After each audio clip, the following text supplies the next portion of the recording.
Hello viewers. I've been meaning to do a video on this car, and time, circumstances, whatever going on has been kind of a challenge. So I thought today, before the sun's fully beating on it, it's obviously not covered at the moment, I thought I'd do a quick kind of walk around.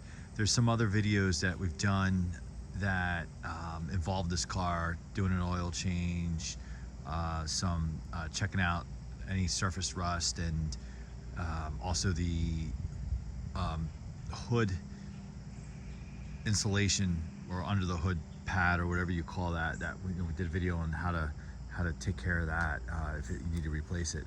So the story goes with this: I bought this in 2019. It's a 95 Lincoln Town Car Cartier, and I bought it with 93,000 miles on it. It came from Colorado, pristine condition, pristine, no rust, nothing. The reason it was for sale, the last owner had it for 14 years, and the owner before that had it since it was new. It had slight hail damage on the hood, like pebble size, and that was like, I guess the previous owner tried to put it in for insurance, and the insurance company was like, this is a 95, and why would we do that? So it was for sale, and I bought it in 2019, had it shipped here, sight unseen, just saw pictures of it online. I think it was it CarMax or one of those kind of auto trader online, I can't remember. And so I acquired it. And the reason why I went after this car is I had the exact same car, identical, everything, every option, the color, everything, the wheel, same car. I had bought in 2001 with 50-something thousand miles on it, and I had that car for 8 years, and when I retired it, it had 265,000 miles on it, and it needed roughly about $4,000 worth of suspension work, and it was my daily driver. I was young, I loved these cars. I was like the only 20-something-year-old person I knew that drove one, but I drove it everywhere. It had been to Florida Keys, living up in the Northeast, driving down there, drove it everywhere. Drove it to New England many times, pulled a U-Haul trailer with it to move, all that. So I was sad at the time because I didn't have the funds to bring it back to life, and I had to move on from it, and I replaced it with, in 2001 I replaced it with, in 2009 I replaced it with a 06 town car, which if you watch the early videos of this channel, I did a video on that vehicle and the reasons why I no longer have that car. So I had both this one here and the 06 at the same time for a few years. Now I just have one town car, and God willing I'll get another one at some point, but I need to find a place to put them all. So I always kind of, not regretted, but wished I kept out into that car, and I followed it for a while. I sold it for $500 with knowing it needed all that work. I was full disclosure to whomever bought it. A few years later, when I ran the VIN number, I saw that it was in a salvage yard, and it had, in the description it said crusher. So clearly it got crushed. It got stripped and crushed, which crushed me. So over the years, I thought, if I ever run into another one that's identical to that, I would get it. So here we are in 2019. Well, right now it's 2024, but in 2019, I found this, had it shipped here, and it was like kind of being in a time machine. The one thing I did not do to this car that I did to that car was I put the rain guards around the windows. Back then, I used to like that.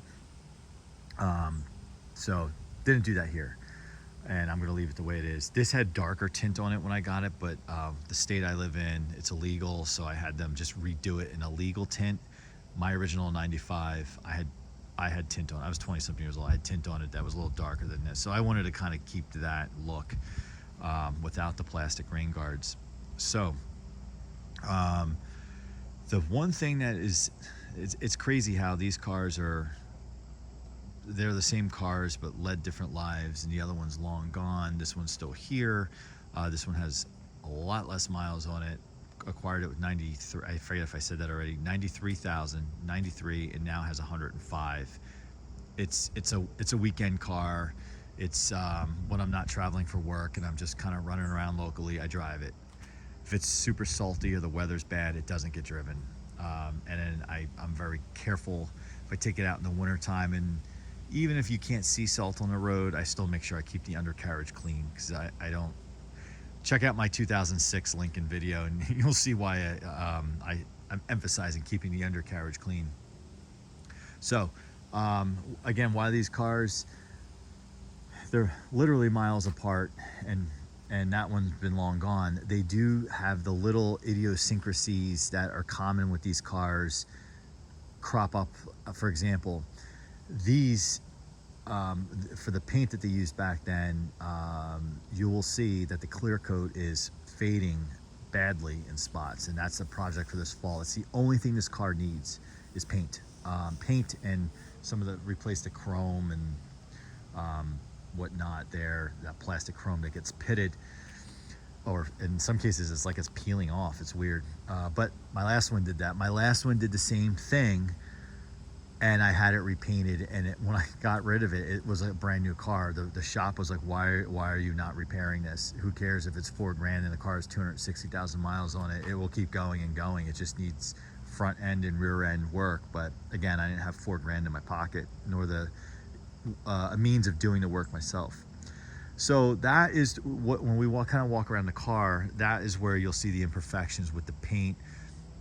When I bought it, it was just slightly starting to do it, and even when I bought it, I knew it was just going to get worse. No matter how much I kept it out of the sun, no matter how much I kept it waxed and clean and covered and all that kind of stuff, it's inevitable. And I was able to prolong it for about 5 years of ownership to a degree. So that'll get addressed. So hopefully next year this thing will be perfect, and maybe we'll do another video as a follow-up when that time comes and I realize this could be a winter project. So just kind of walking around, taking a look, and the sun is, I'm trying to work faster than the sun because I'm in a half shaded, and pretty soon it'll be full sun spot. A 95 Cartier, and what I like is the switch up in the logo or the design there. It doesn't have the typical Lincoln star. This car does, my bad, have a little bit of wax buildup on it, and that was just my aggressive effort on trying to protect the old paint. But you can see where it's not. I'll show you an example of a spot right here in the corner of the trunk where that is. It doesn't feel rough. It looks rough, but it feels as smooth as the rest of the finish. And you can see some other spots, and it just grows. The other area, same as my last town car, my last 95. You can see on the hood, or the roof, the same thing. But the body's straight. The wheels, the wheels are. Next time I wash them, I have to really get in there. But the wheels aren't pitted or anything, which is, I was stunned. So this thing was barely driven. And the fact that I got it in 2019 with 93,000 miles on it, it shows, aside from the exterior, it shows like a car with a lot less miles on it. And the big problem area is here. And again, my last 95, same thing. The trees are starting to drop their stuff here. The nuts coming off the tree, the acorns. So it has the upgraded wheels that came with this at the time. And now that the sun's kind of doing its thing, I'm not sure if you're gonna be able to see the minor hail damage. You might be able to see a little imperfection there. It's not obvious. When you're behind the wheel, you can't even see it. There you see the little ripple. So minor. But when we get the paint done, that's all gonna get pulled out. There's a couple right there you can see. The headlights, they're not perfect. On camera they show up pretty good. They're not perfect, but I did do the whole de-yellowing, buffing, you know, with the tool that they give you. And of course, right on cue, there's bird stuff on the hood. just I go to do a video. I should have walked around it before I fired up the camera. And no, this is not March as of this taping. Inspection stickers past due. Oh man, I really got hit with bird stuff on this car. It's crazy. I was just out here 10 minutes ago and it wasn't there. So kind of your typical walk around. And you know how it is with the sun. The sun kind of shows you everything that's going on. Or actually, it's like looking in certain mirrors. It makes you look older than you really are. So it has the light color interior. It still has the original floor mats, which is amazing. The Cartier on the leather. Leather's in pretty good shape. My last one I was having right here, it's showing some signs of starting to crack, or not crack, but I guess that's a crack. I know eventually it's going to be inevitable, and I do all the leather treatments. I make sure it's covered, you know, when I'm not driving it. One of the reasons the windows have the tint is to also protect it. And here is now steering wheel's in good shape. My last one, this all peeled off, and by the time I was done with the car, and again I was a 20-something-year-old who didn't have much money, I had put a wheel cover on, which I really don't like, and I had seat covers on that you can buy at like Kmart, or not Kmart anymore, but you know what I'm saying. A seat covers on, so it needed stuff that I couldn't unfortunately provide it to bring it back at that point in my life. So I got it. The next best thing is to make up for it years later, is to kind of acquire another one. And the headliner is like pristine as well, no sagging.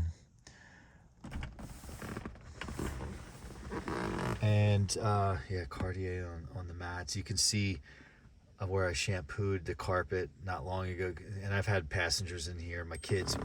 Basically I just cruise around locally with my kids, and some weeks I'll put 100 miles on it in the nice weather, if it's nice out. By the time the week goes by, I put 150 miles on it, which is really good for it. But there are some typical little things that are common, like I have to deal with this. The seat adjustment is kind of fallen in there, and I don't know if I can really bring that back or replace it. It's also common, you can't see because of the sun, this got a little wet, the speaker. A window must have been down, and it must have rained, or some water got in and it just discolored it. Very common. And I have never attempted to try to get that out. If I were to get a spare piece from a salvage yard, that's better. I would install that and then only mess with this one. And you know, the buttons, that's typical. That's where you could tell it has a little more mileage, is despite the rest of the vehicle's condition, is just some of the touch points. But the buttons on the wheel are good. And the steering wheel's in mint shape, and I'm looking through the camera, and like just from the lighting it looks darker in spots, but when I'm with the naked eye, it's like it's a mint steering wheel.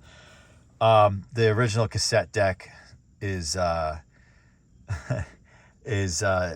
typical for these Fords, Lincolns, where it no longer shuts off. Like you just have to kind of leave it on, turn the volume down. The button here, it's actually in the off position. So that's very common. Although my last one did not do that.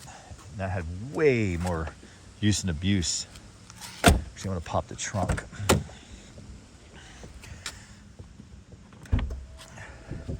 When I bought this car, it had like 4 snow tires on it that were crappy. So I had to, I replaced the snow tires. I had to charge the AC system, thinking that I had to deal with it, thinking that, oh, it probably has a leak. Put the dye in it, Came back at the end of the summer, nothing leaked and it stayed cold. And then last year I had it refilled again, put the dye in it, nothing. So I've had ball joints when I first got it. Very common with these cars is that the ball joint covers, the boot will rip and road dirt debris gets in there and prematurely wears out the ball joints. So that was done like proactively, which is very common for these cars. And that's really been about it. Oh, that's been about it. I'll get into that. Sorry, I do have a few items in the back seat because I was transporting some stuff. A camera tripod, namely one of them, and a shopping market bag. I keep one in every car because as they charge for all that stuff. But this back seat, it's like no one's ever been in here. And I do apologize for having this stuff in the car. Usually in my videos, I make sure any like loose odds and ends are out of the car. And I keep my cars clean. You can still see the floor mats. And I didn't do this like today or yesterday. Did it weeks ago. That's how I roll. I like to keep them ready and keep them nice. Another very common thing is these ashtray doors. So there's like little things like that. Aside from the paint is a big thing, but that's being dealt with. But other than that, there's just a couple little things. These trash bags are my daughter's cans to be recycled to get money, saving for a field trip. We did it for my son earlier this year. I think I did a video showing us loading a donation truck a few months back. Now this year's her turn, so we're already collecting cans. So that's I need to go redeem those. That's why they're in the trunk. And this was a bag that they were in until that bag ripped. So cavernous trunk. Like all my vehicles, I keep a towel, a bar of Irish Spring as a mouse deterrent, or if you need to take a shower. And you can see the condition that this trunk is in. It's just not abused. This has the factory behind here is a disc changer. I have never opened it or touched it. Oh, I think I've opened it. Yeah, I'm not gonna mess with it now. But my last 95, that was one of the other minor differentiators. Just had it like mounted here. What I learned in watching other folks' videos is that's a dealer aftermarket thing when it's just mounted on in the trunk versus in the panel in the wall. Pretty cool. Pretty cool. Kids today probably scratch their head and think like, what the heck? But we know back then in that time, that era, that was really cool. Trunk pull down works really well. In fact, just replaced it. Did a video a few months ago. My son, my 12-year-old son actually did the replacement. I pretty much was behind the camera and pointing to a couple things, but he did that himself. And the point was, it's so easy. If you have one of these and the trunk pull down goes, and they do, my last one did, my last 95 did, you can do it yourself. It literally is a few screws. You have to pop the trunk panel off, which is one of those plastic fasteners. You just take that off. I think there's 3, or maybe 4, anywhere from 3 to 5 screws, or maybe sockets. You just gotta take out. You unplug the old mechanism, plug the new one into the harness. Basically, do everything in reverse, and it's done. He did it. I was very proud of him. So check out that video. That didn't take long. So the last thing I want to do is show you under the hood. And for those of you who follow the channel, a couple things going on here. So the original 4.6 mod motor,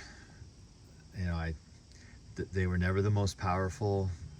I remember thinking when they first came out, they replaced the push rod 5.0. I was like, these things sound like V6s, and they're smaller, 281 cubic inches. They turned out to be just as much reliable, and I mean, they just go and go.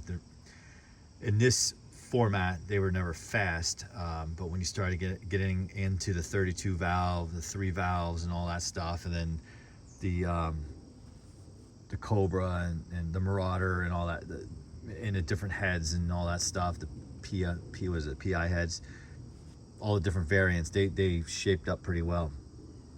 Recent project we did on video is the headliner. Now I had an issue where I had some mice get in here. This was a couple years ago. I think I was traveling, and it was a cold winter, so cold nasty winter a number of years ago, so I didn't want to drive it, just to, so sure enough, I opened the hood and I saw, luckily I didn't chew anything else, or do anything else. I might have found some loose acorns laying around in here, but as you can see, we keep it really tight in here. So it was kind of chewed up in the corners, and if you watch that video, I think I show where it is on here. Being that this is a 95 and it's not like a Mustang, whatever, they no longer made the factory insulation, so you're not going to pull one of these off of a salvage car because it's probably trashed anyway. So I forget the company name. In that video, I show the invoice for it. You can order just basically insulation, auto insulation for this application. And what we did was we pulled down the old one, we traced it. Basically, I laid it on top of the stock piece that this was, and cut it out with an X-Acto knife and scissors. And then the plastic fasteners, we tried to reuse the ones that were there, but they were kind of breaking apart when they came out. So went right down the street to a hardware store and just got auto panel fasteners, popped right in, and very happy with it. Came out really, really well, and it just pulls it all together. So the last thing I want to talk about with this is I've been chasing this summer and earlier this year, or really late spring, a check engine light. I should give a shout out to the amazing people at Sullivan Tire. Awesome. They don't make customer service like that anymore. Like, these guys are customer service. It's what they do. So, and a lot of times you roll up in a car like this, and if it's anything more than just maintenance, they don't want to. It's just like, oh, why do we want to get invested in this old car? Because it's like an onion. You just keep peeling it, and one thing leads to the next. They're just super awesome. They don't really care. They say they enjoy working on this car, and they know it's in really good shape. They always comment on the condition it's in. So the check engine light, I think it was O2 sensor, and it was getting very hard to start. But once it started, it was fine, and if it was warm, it would start right up. So they diagnosed it, they placed sensors, got it back. Within like 2 days, check engine light came on. He said, just run it, because he noticed that the mileage in and out from the last time I had it there was very low. So he's like, just run it for a couple 100 miles, put top gas in there. Let's just rule that out. I agreed. I knew that wasn't the issue because I do drive it enough. So, the check engine went back on. So they replaced a few more sensors, including mass air. You can see that's new. And they replaced it twice because they found the previous one they put in was faulty, so they switched manufacturers and put that in.